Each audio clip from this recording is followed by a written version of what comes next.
നമ്മന്നേ റവ വെച്ചുള്ള ഒരു ഉണ്ണിയപ്പമാണ് ഉണ്ടാക്കുന്നത് കേട്ടാ. അപ്പോൾ അതിന് നമ്മൾ ആദ്യം തന്നെ ശർക്കര ഉരുക്കാൻ വയ്ക്കും. ശർക്കര ഉരുക്കിയത് തണുത്തിട്ടേ ഇതിൽ ഒഴിച്ചു കൊടുക്കാൻ പാടുള്ളൂ കേട്ടാ.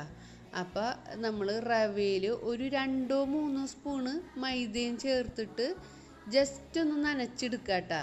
എന്നിട്ട് ആ മാവ് നമ്മൾ ഫ്രിഡ്ജിൽ വെക്കുക. ഈ ശർക്കര ഉരുക്കിയത് തണുത്ത് വരുന്ന വരെ മാത്രമേ ഇത് ഫ്രിഡ്ജിൽ വെക്കണം എന്നുള്ളൂ. അധികം നേരം വെച്ചാലും കുഴപ്പമൊന്നുമില്ല, നല്ല നല്ല മാവായിരിക്കും കേട്ടോ. അപ്പോൾ നമുക്ക് പെട്ടെന്ന് ഉണ്ടാക്കണമെങ്കിൽ വേഗം ഉണ്ടാക്കിയെടുക്കാൻ പറ്റുന്ന ഒരു ഉണ്ണിയപ്പം ഉണ്ടായത്. അപ്പോൾ പിന്നെ നമ്മൾ നെയ്യിൽ കുറച്ച് നാളികേരം വറുത്തെടുക്കുക.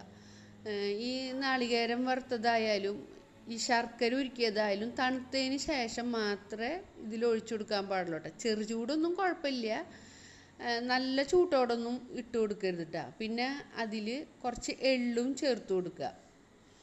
പിന്നെ ചിലർ കപ്പലണ്ടിയൊക്കെ ചേർത്ത് കൊടുക്കും.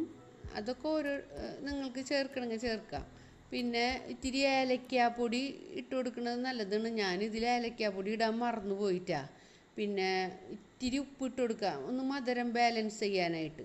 എന്നിട്ട് നമ്മൾ ഉണ്ണിയപ്പം സാധാ പോലെ വെളിച്ചെണ്ണ നന്നായി ചൂടായി വരുമ്പോൾ ഒഴിച്ചു കൊടുത്ത് ചുട്ടെടുക്കുക. ഇത് റവ വെച്ചുണ്ടാക്കുമ്പോൾ ചിലവർ പറയും നല്ല പോലെ വെളിച്ചെണ്ണ കുടിക്കും എന്നൊക്കെ കേട്ടാ. അങ്ങനെയൊന്നുമില്ല കേട്ടാ. നല്ല ടേസ്റ്റുള്ളൊരു ഉണ്ണിയപ്പമാണ്, എല്ലാവർക്കും ഇഷ്ടപ്പെടുന്ന ഒരു ടേസ്റ്റാണ് കേട്ടാ. ഇത് നമ്മൾ മഴക്കാലമൊക്കെ അല്ലേ, അപ്പോൾ ഇതൊക്കെ ഒന്ന് എല്ലാവരും ട്രൈ ചെയ്ത് നോക്കിട്ടാ.